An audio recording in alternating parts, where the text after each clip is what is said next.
comme vous savez très bien que chaque mercredi, nous venons être enseignés dans ces lieux.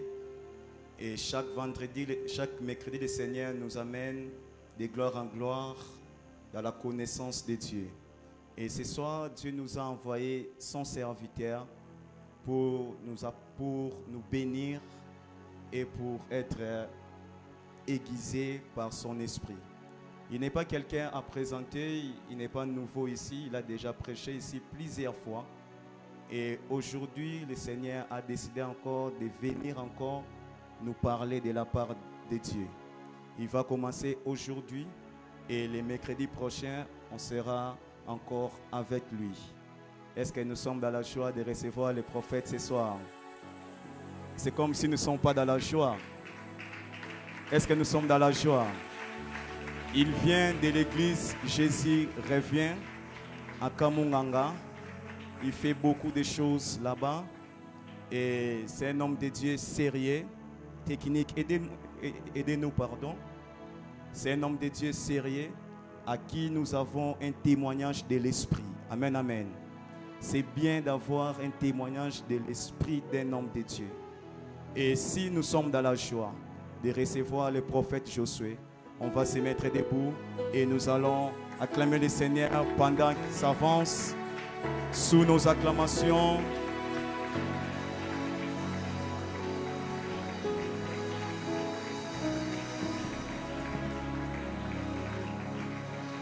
Est-ce que tu peux faire mieux que ça? Merci d'avoir acclamé pour moi. Est-ce qu'on peut célébrer maintenant le roi? Celui qui est assis sur le trône. Je ne parle pas de célébrer un homme, mais je parle de célébrer le roi. Est-ce que quelqu'un comprend qu'en ce lieu, on est venu pour célébrer le roi?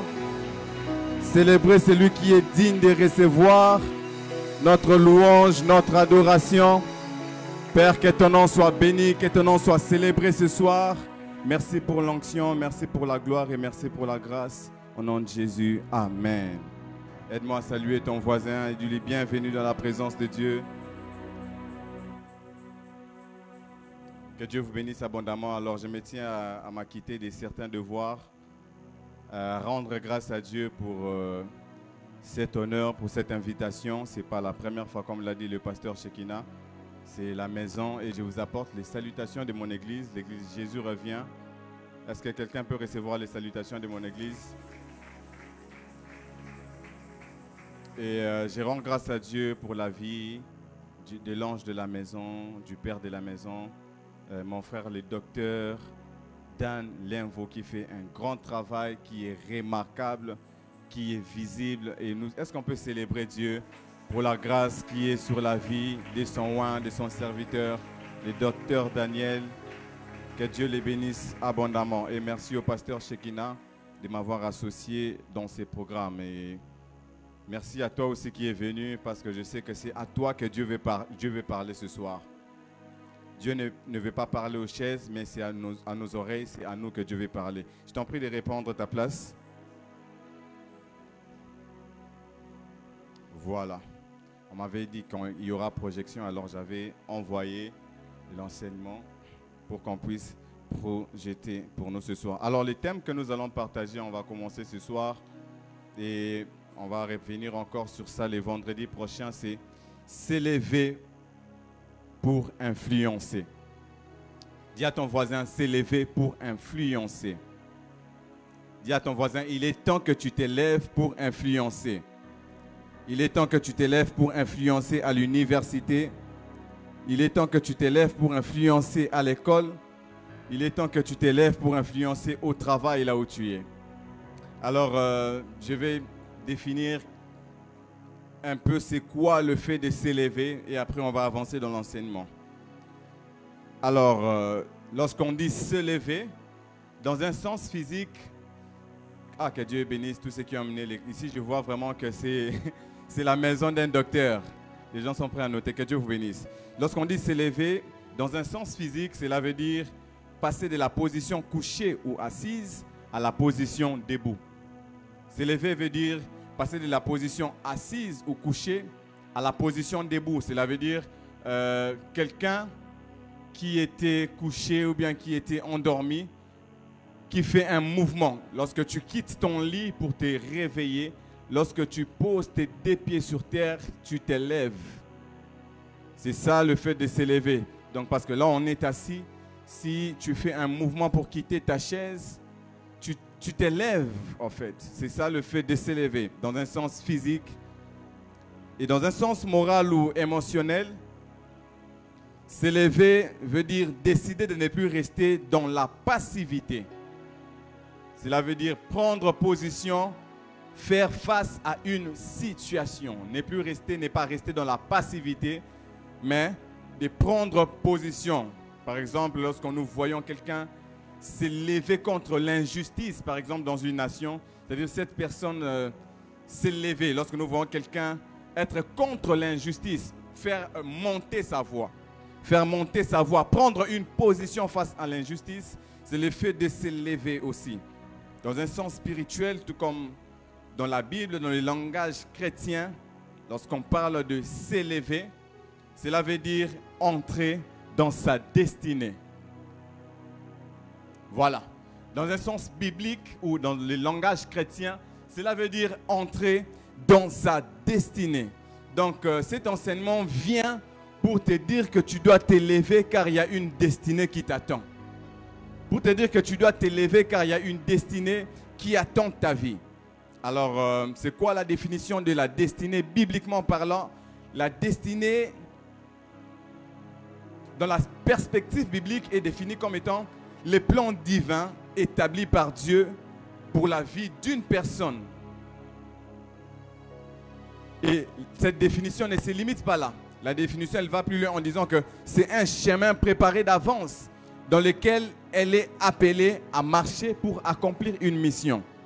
Un but ou un appel céleste. Je reprends dans le langage biblique, la destinée est définie comme les plans divins établis par Dieu pour la vie d'une personne.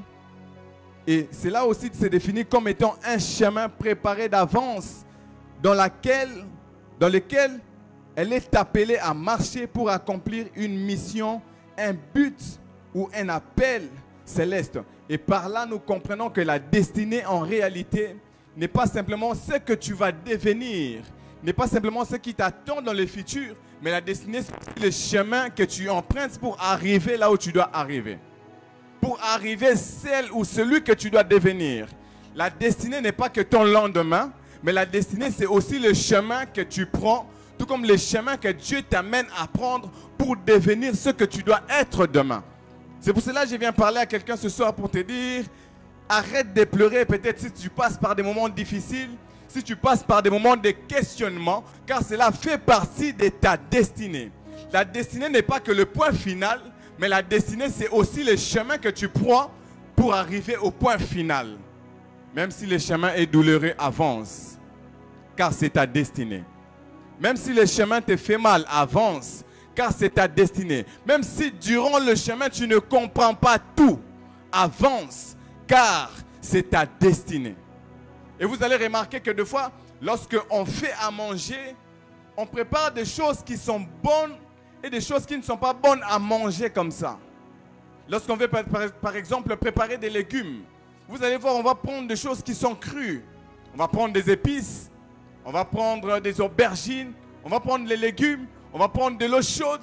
Pourquoi? La destinée finale, c'est ce qu'on doit manger. Mais avant d'arriver à ce qu'on doit manger, tous ces plats-là, toutes ces choses-là, les légumes, les épices et tout, doivent passer par une préparation.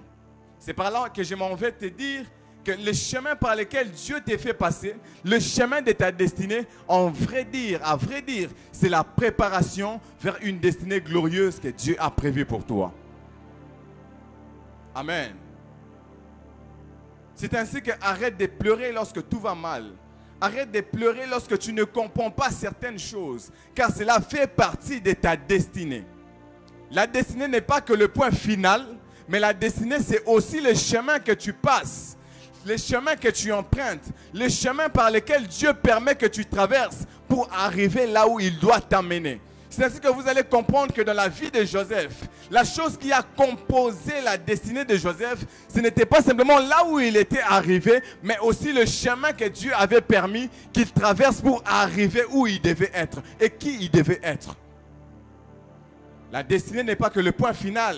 La destinée, c'est aussi le chemin que Dieu permet que nous puissions passer, que nous puissions traverser pour arriver, pour devenir cette personne, cet homme, cette femme qu'il veut que nous puissions devenir.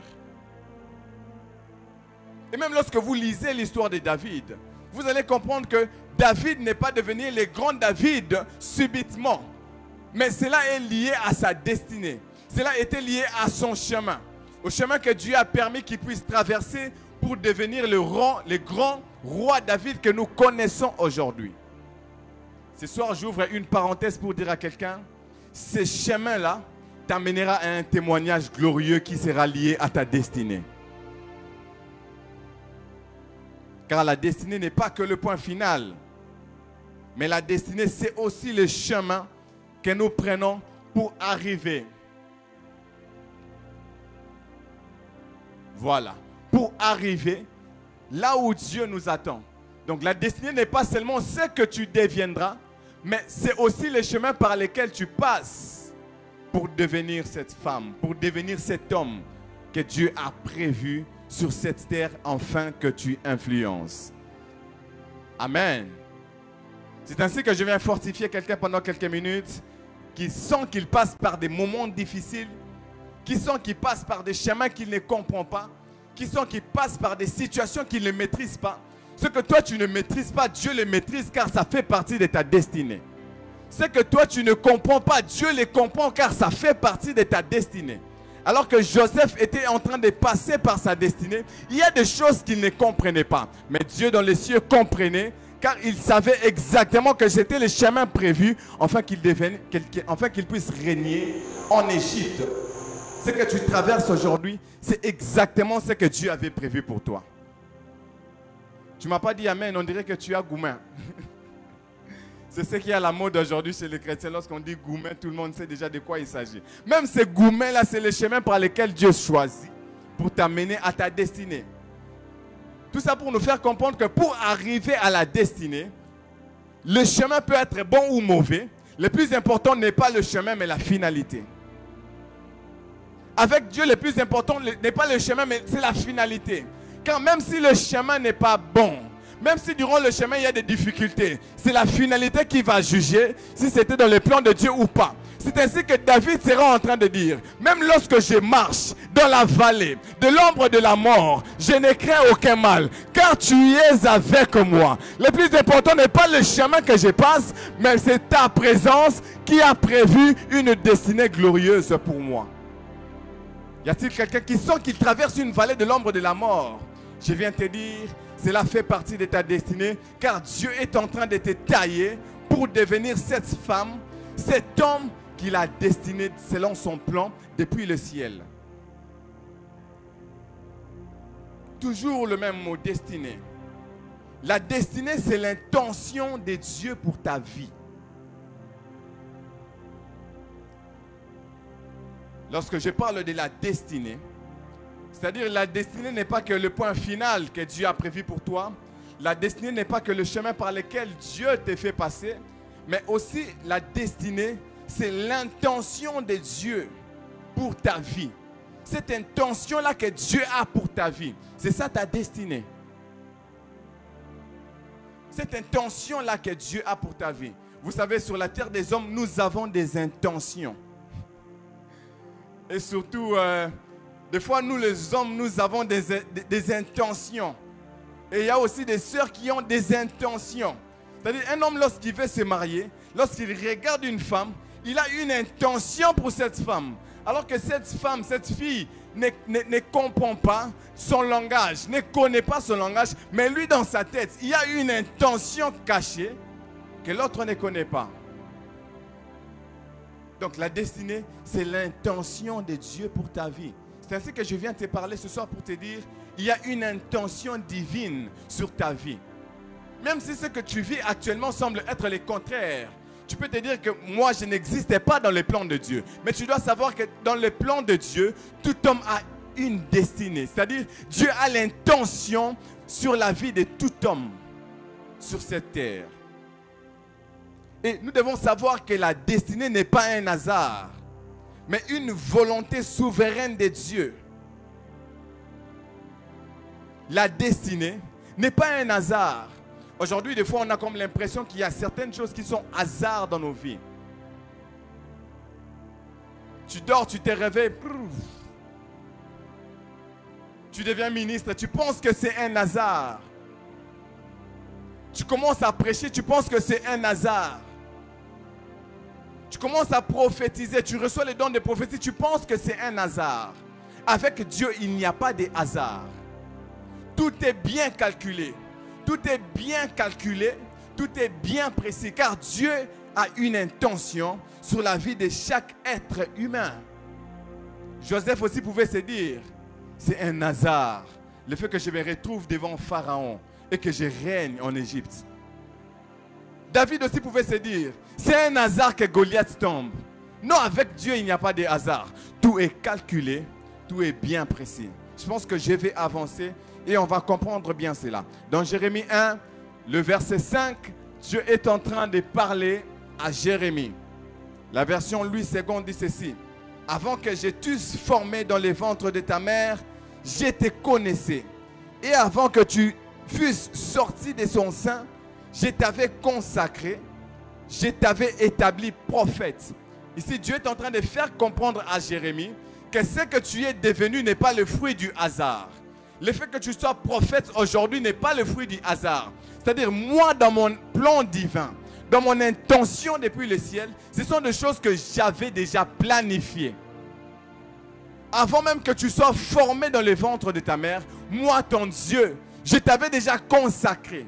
Je t'avais déjà mis à part pour devenir prophète. Je viens parler à quelqu'un ce soir pour te dire, avant même que tu ne puisses naître sur cette terre, Dieu t'avait déjà mis à part pour régner, dominer, impacter et influencer. Nous ne sommes pas les fruits des hasards ici sur cette terre. Car Dieu a une intention sur nos vies. Dieu a un projet sur nos vies. Dieu a un plan pour nos vies. Tu n'es pas le fruit du hasard. Tu es en réalité la matérialisation du projet de Dieu pour une influence terrestre et pour cette génération. Amen. Si on peut m'aider d'arranger, j'ai senti que le son a un peu bougé. Merci de nous aider la technique. La version Martin dit ceci. Avant que je te formasse dans le ventre de ta mère, je t'ai connu. Et avant que tu fusses sorti de son sein, je t'ai sanctifié, je t'ai établi prophète pour les nations. Ici, Dieu est toujours en train de faire comprendre à Jérémie qu'avant que les hommes puissent te voir et voir les grâces que tu as, et voir les talents que tu développes, et voir les compétences que tu développes, moi, ton Dieu, j'avais déjà vu tout ça. Tout cela était déjà dans mon plan. Tout cela était déjà dans mon plan. Une autre définition que nous devons retenir ce soir, c'est que la destinée, c'est les rêves de Dieu pour ta vie. La destinée, c'est les rêves de Dieu pour ta vie. Dans la vie de chaque homme, il y a un rêve. Quand tu te regardes, tu te dis, je dois devenir comme ceci, je dois devenir comme cela. Et Dieu, lorsqu'il te regarde, il dit, cet homme doit exactement devenir comme ça. Cette femme doit exactement influencer de cette manière. Cet homme doit exactement influencer dans ces sphères-là. Amen. Tu n'es pas le fruit du hasard, car tu as été mandaté par le ciel sur la terre pour accomplir, pour exécuter les destins de Dieu sur ta vie, pour accomplir une œuvre céleste. Une autre définition que nous devons retenir lorsque je parle toujours du fait de s'élever, c'est le fait de réagir aussi à l'appel de Dieu. Voilà, ici je pense que je vais aussi un peu rester là on va encore revenir. Le fait de s'élever, c'est réagir à l'appel de Dieu. Dieu t'appelle et tu réagis, c'est-à-dire tu t'élèves. Dieu te dit par exemple, mon frère, je t'appelle au ministère. Et de là où tu es, tu dis oui Seigneur, j'accepte cet appel. Tu réagis, tu t'élèves. Et l'appel ne se limite pas qu'à l'église. Ça, c'est une vérité que nous devons savoir. C'est que l'appel de Dieu dans la vie de tout homme ne se limite pas que dans les 4 murs de l'église. Car Dieu nous a envoyés sur cette terre pour influencer la terre. Pour être la lumière du monde et le sel de la terre. Cela veut dire qu'on ne peut pas limiter l'appel de Dieu dans l'église. Car Dieu nous appelle, à vrai dire, pour impacter et influencer la terre par le principe du royaume. Amen. Amen. Si on peut encore retoucher mon micro, je sens que c'est comme si les retours ne répondent plus comme avant. Donc Dieu peut t'appeler pour devenir une femme d'affaires. Dieu peut t'appeler pour être un avocat. Mais chacun dans sa sphère est là pour un but. Est là pour apporter une influence du royaume sur la terre. C'est ainsi que l'appel ne se limite pas qu'à l'église. Nous venons à l'église pour communier avec Dieu. Nous venons à l'église pour entretenir notre relation avec Dieu. Mais à part l'église, notre appel s'exerce aussi à l'extérieur de l'église, car c'est là que nous devons influencer. On n'a pas dit celle de l'église ou lumière de l'église, mais celle de la terre, lumière du monde. Cela va au-delà des 4 murs de l'église. Cela veut dire même si tu es avocat, il y a un appel de Dieu sur ta vie. Même si tu es docteur, il y a un appel de Dieu par rapport à ces métiers-là sur ta vie qui te pousse à influencer là où tu es. À influencer là où tu te trouves. Amen. Lorsque je parle du fait de s'élever, cela veut aussi dire sortir du sommeil spirituel. S'élever veut aussi dire sortir du sommeil spirituel. Mais avant de parler de sortir du sommeil spirituel, permettez-moi de revenir encore un tout petit peu pour préciser une chose par rapport à l'appel de Dieu. L'appel de Dieu sur la vie d'un homme, Dieu peut t'appeler, tu peux dire oui ou non. Le choix te revient à toi. Parce que lorsque Dieu nous appelle, Dieu ne nous force pas. Et je l'ai dit que l'appel de Dieu ne se limite pas que dans les 4 murs de l'église. L'appel de Dieu, c'est pour la terre, c'est pour influencer. C'est pour influencer par les principes du royaume. Et l'appel de Dieu ne s'impose pas dans ta vie. Tu auras le choix de dire oui, tout comme de dire non, de dire plutôt, ou tout comme de dire non. Voilà pourquoi j'ai dit, le fait de se lever, c'est aussi réagir à cet appel. Parce qu'il y a des gens qui ne réagissent pas à l'appel de Dieu sur leur vie. Dieu l'appelle, mais il ne se lève pas. Dieu l'appelle à être un homme d'affaires, mais il ne se lève pas. Dieu l'appelle à être une femme d'affaires, mais elle ne se lève pas. Dieu t'appelle à être avocat, mais tu ne te lèves pas. Dieu t'appelle à être pasteur, prophète, docteur, mais tu ne te lèves pas. Tu peux passer à côté de cet appel aussi. Voilà pourquoi tu dois t'élever. Tu dois réagir à l'appel de Dieu sur ta vie. Et comme je l'ai dit, cela veut aussi dire sortir du sommeil spirituel. Le fait de se lever veut aussi dire sortir du sommeil spirituel. Et une dernière définition avant d'avancer, cela veut aussi dire, voilà, cela veut aussi dire reprendre sa position d'autorité.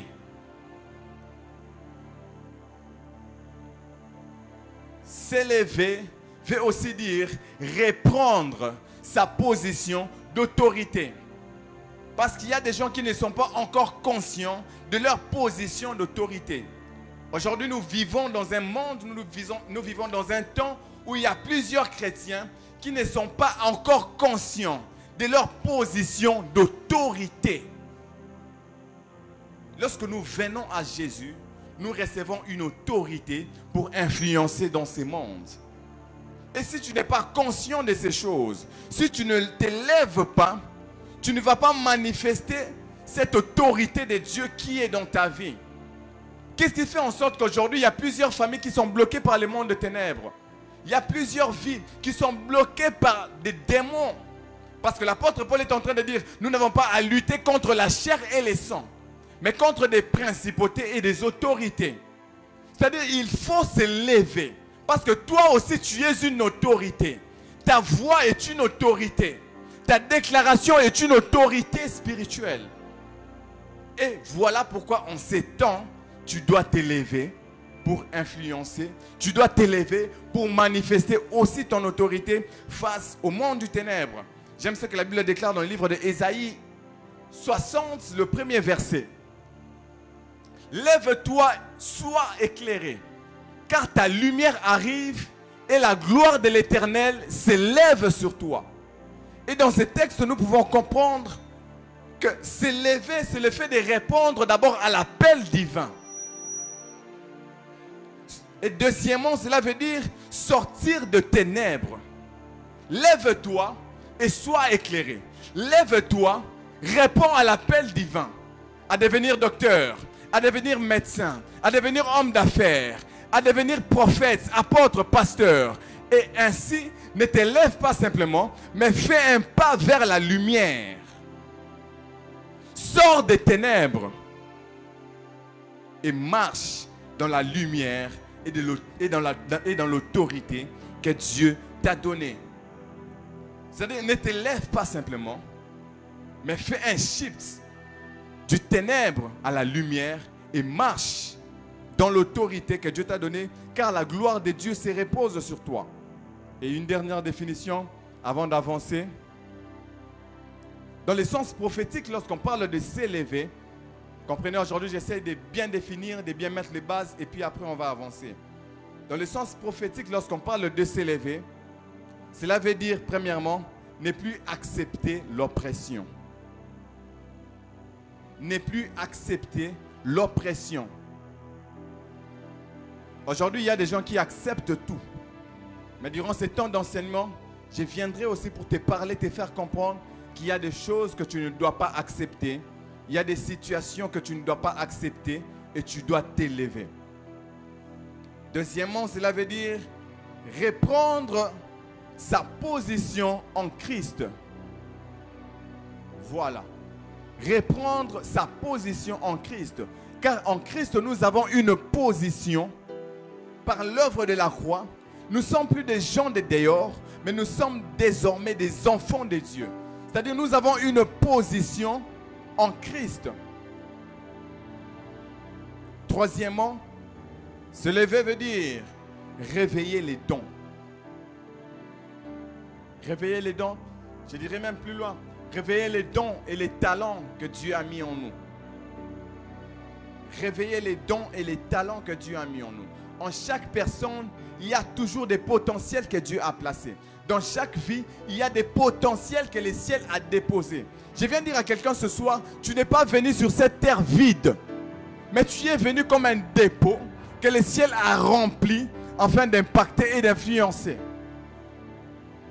Même si tu ne montes pas ici pour prêcher, tu n'es pas vide, mais tu es rempli d'un dépôt.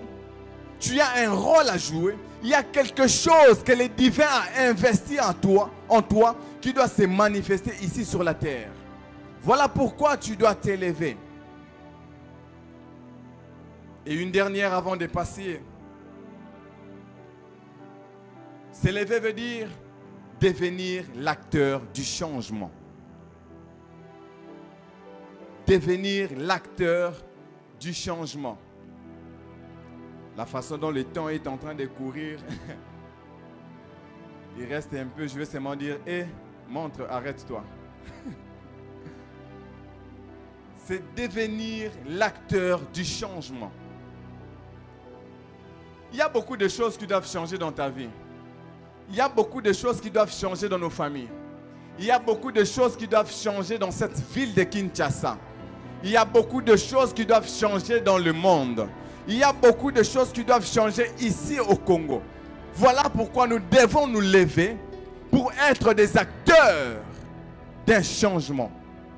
Que ce soit physique, que ce soit social, que ce soit dans le domaine spirituel. Mais nous devons nous lever pour être des acteurs d'un changement. Se lever, c'est une action. Ce n'est pas qu'une décision, mais c'est une action que tu dois prendre. Dire que non, je suis trop resté longtemps assise. Maintenant, je dois me lever. Maintenant, je dois entrer en action. Maintenant, je dois faire un pas de plus. Je dois faire un mouvement pour apporter un changement. Quand tu t'élèves, le ciel agit. Quand tu t'élèves, c'est là que le ciel commence à agir en ta faveur. Le ciel n'agit pas envers les personnes qui sont couchées. Le ciel n'agit pas envers les personnes qui sont endormies. Mais le ciel agit en faveur de personnes qui se sont déjà levées.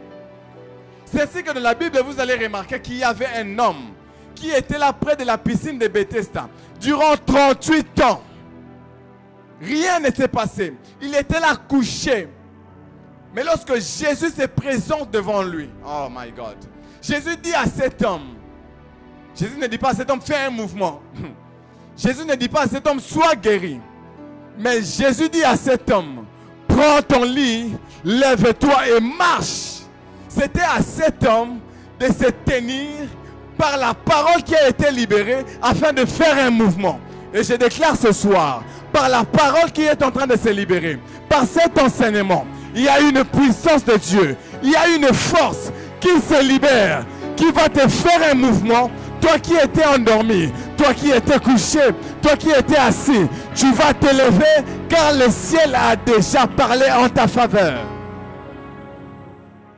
Le ciel n'agit pas envers ceux qui sont couchés, envers ceux qui sont endormis. Tu dois t'élever. S'élever, c'est dire à Dieu, je suis prêt. Utilise-moi. Je suis prêt. Fais ce que tu as à faire. Je suis prêt. Envoie-moi. Comme l'a fait Ésaïe. Ésaïe a dit à Dieu, je suis prêt. Envoie-moi. Alors que Dieu disait, qui enverrai-je? Il y avait une question qui était posée. Mais Ésaïe n'est pas resté assis.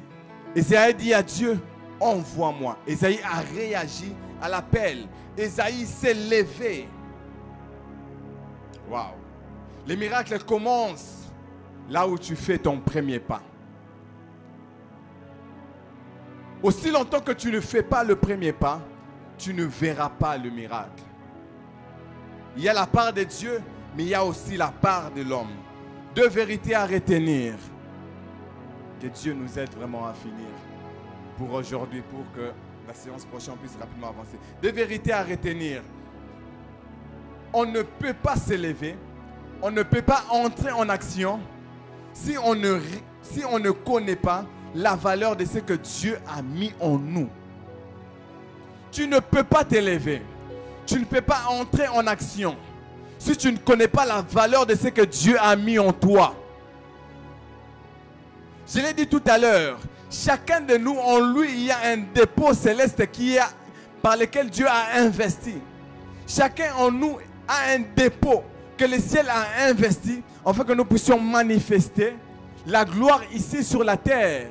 Tu ne peux pas t'élever, tu ne peux pas entrer en action, tu ne peux pas manifester certaines choses si tu ne connais pas la valeur de ce que Dieu a mis en toi.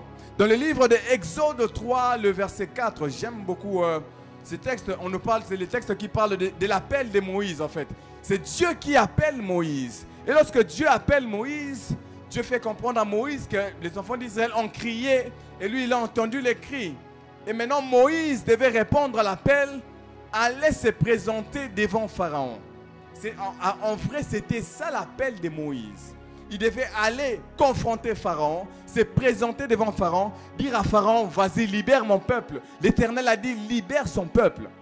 Mais avant toutes ces choses, parmi les choses qui ont poussé Moïse à entrer en action, à faire un mouvement, à dire que voilà, je vais directement voir Pharaon, c'est parce que Moïse a vu le potentiel qu'il avait. Dieu a commencé à parler à Moïse. Il a dit, je suis l'Éternel, je suis ceci, je t'envoie, va parler à Pharaon. Mais apparemment, Moïse n'était pas prêt. Mais il y a deux choses qui ont motivé Moïse, qui ont poussé Moïse à aller, à répondre à l'appel, à entrer en action, à s'élever, à faire un mouvement. C'est lorsque Moïse a vu les potentiels que Dieu lui avait donnés. Premièrement, Dieu lui a rassuré sa présence. Mais apparemment, cela n'était pas suffisant pour Moïse. Dieu a dit, bon, comme ma présence ne te suffit pas, prends la verge que tu as et jette ça par terre. Lorsque Moïse a pris sa propre verge, il l'a jeté par terre. Et après, il a vu, c'est devenu un serpent. Il a ramassé. Il a vu, c'est devenu sérieux quoi. C'est lorsqu'il a commencé à voir les potentiels qu'il avait. Il s'est dit, non, avec cette verge, non, Pharaon ne va pas résister. Car j'ai quelque chose qui me pousse à faire un pas. J'ai quelque chose qui me pousse à m'élever. J'ai quelque chose qui me pousse à entrer en action. Qu'est-ce que tu as ce soir? Tu n'es pas vide, tu as quelque chose. Regarde bien. En toi, il y a quelque chose. Moïse a vu les bâtons qu'il avait. Pas seulement le bâton, mais Moïse a vu comment est-ce que la lèpre l'a lui-même frappé. Et puis la lèpre a disparu. C'est là que Moïse a compris que non, l'appel qu'il y a là, ce ne sont pas des aventures. Il y a un potentiel qui peut faire en sorte que lorsque je serai devant Pharaon, je vais tenir.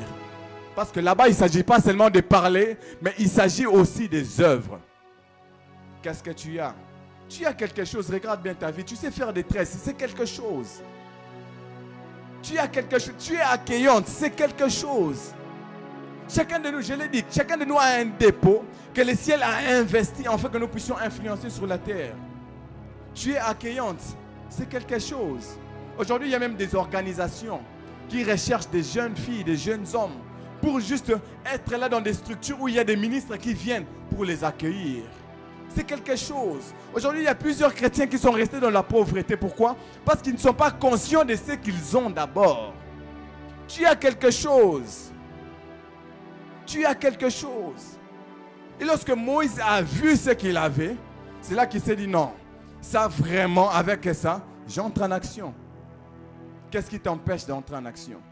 Regarde ta vie. Regarde tes potentiels. Il y a un potentiel que Dieu a investi en toi. Il y a un potentiel que Dieu a investi en toi. Lorsque Moïse a vu ce qu'il avait, lorsque Moïse a vu ce qu'il avait, il est directement entré en action. Il est temps que tu entres en action, car la terre t'attend. Il est temps que tu entres en action, car il y a une influence qui doit se manifester. Mais la deuxième des choses que nous devons retenir dans ce texte, c'est que Moïse a vu le potentiel pour se présenter devant Pharaon. Ici, il y avait deux personnes devant lesquelles Moïse devait se présenter pour attester son appel. Il devait être devant Pharaon, mais il devait aussi se présenter auprès des enfants d'Israël. Mais pour se présenter devant Pharaon, il fallait que Moïse manifeste quelque chose. Mais pour se présenter devant les enfants d'Israël, il fallait que Moïse confirme l'alliance et s'identifie dans une lignée spirituelle. Il fallait que Moïse puisse affirmer l'identité de celui qui lui avait parlé. Nous sommes dans une génération où il y a plusieurs appelés qui sont en train de monter. Plusieurs appelés qui cherchent à manifester. Ce soir, je viens dire à quelqu'un qui est appelé par Dieu. Manifester ne suffit pas. Oui, c'est vrai, tu dois manifester ton appel par les charismes.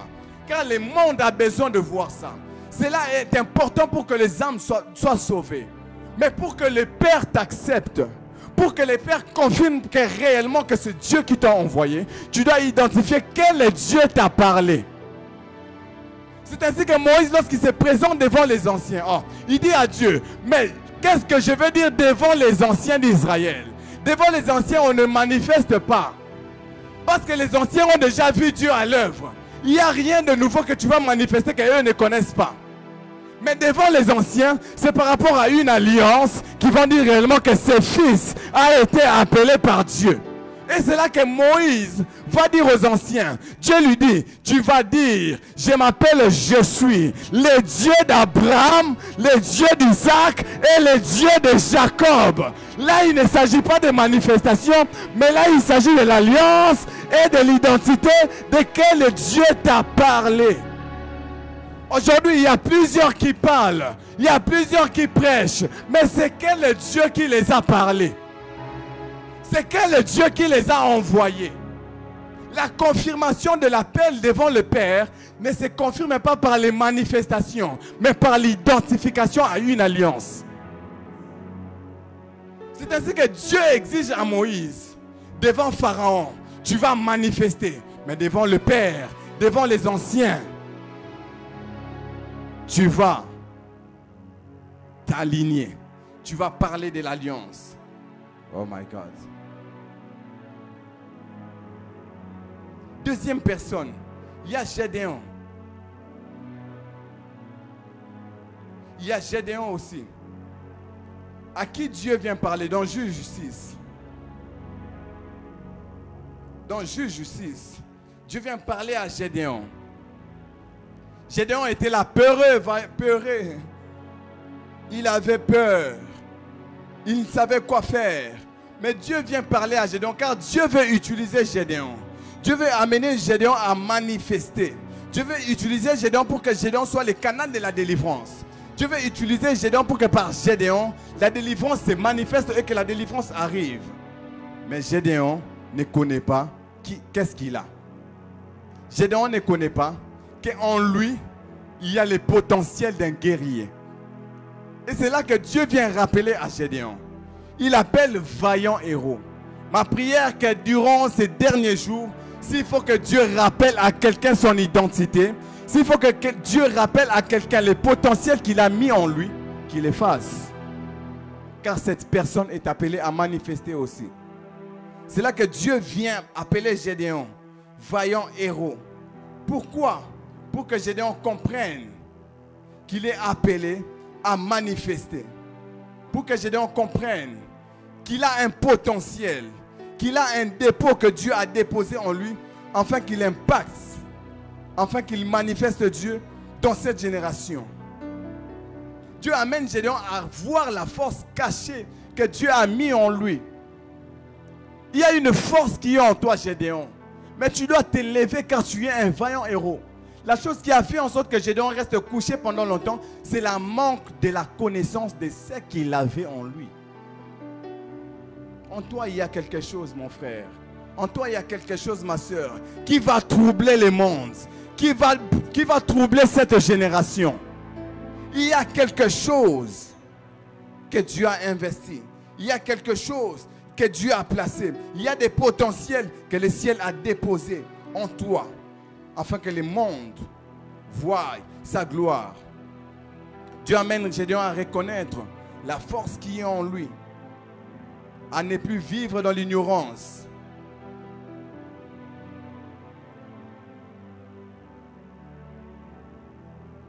Deuxième vérité, je crois.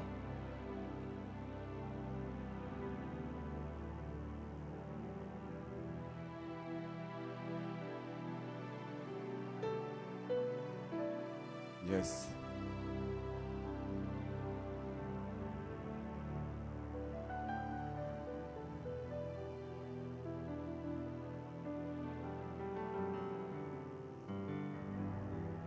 Voilà.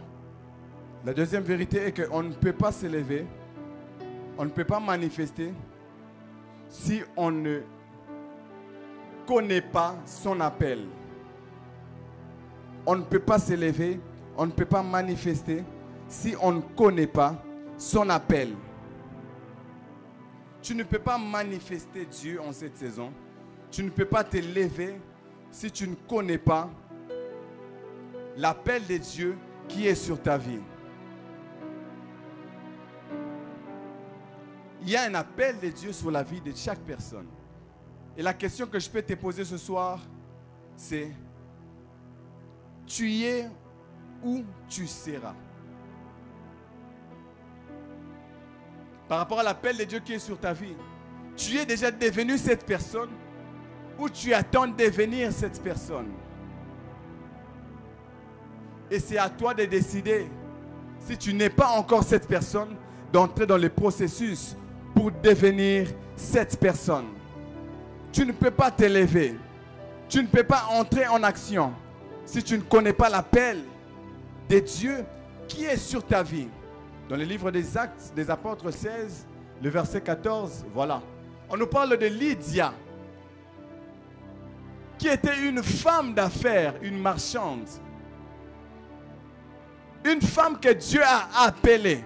Je l'ai dit ici, l'appel de Dieu ne se limite pas qu'aux 5 ministères. L'appel de Dieu ne se limite pas qu'à l'église. Car Dieu nous appelle pour influencer la terre. Et pour influencer la terre, nous devons entrer dans plusieurs sphères afin d'influencer par le feu du royaume. Ici, nous voyons Lydia, qui était une femme d'affaires, une marchande, mais qui avait comme appel de soutenir l'église. Il a soutenu même la vie de Paul. Et c'était une femme d'affaires.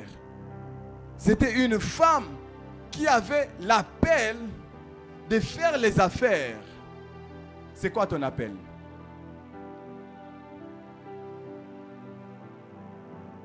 Il ne suffit pas de connaître ce que tu sais faire, mais il suffit aussi de voir quel est l'appel de Dieu qui pèse dans ma vie. Rapidement, nous allons voir quelques exemples bibliques des gens que Dieu a appelés dans le monde séculier. Des gens avec qui Dieu a travaillé, mais dans le monde séculier. Et ce sont des hommes que nous prêchons même dans nos églises.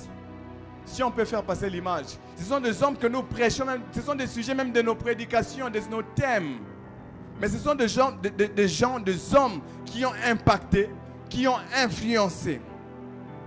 Exemple biblique, des gens que Dieu a appelés dans le séculier.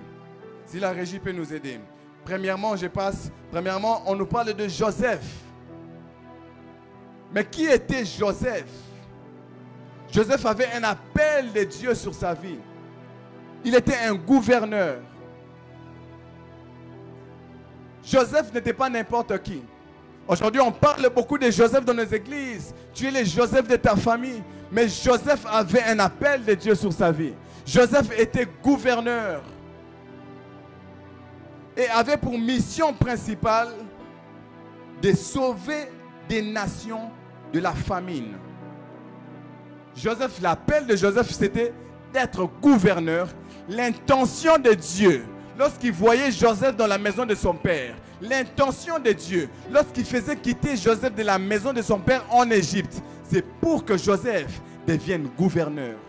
Et Joseph est devenu gouverneur. Et en étant gouverneur, Joseph a sauvé des nations de la famine.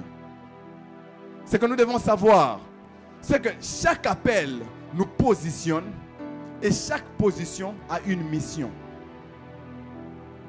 L'appel de Dieu qui est sur ta vie va te positionner à une sphère, à un niveau, à une dimension. Et cette dimension va te donner une mission principale. Genèse 41, le verset 39 au verset 41 en parle. Mais il n'y a pas que Joseph, il y a Daniel. Mais qui était Daniel? Daniel, c'était un haut fonctionnaire, un conseiller. Et sa mission, c'était d'influencer le roi et de porter la sagesse divine. Oh my God. Je sens qu'en cette saison, il y a des gens qui doivent porter la sagesse divine auprès des présidents. Il y a des gens qui doivent porter la sagesse divine auprès des gouverneurs.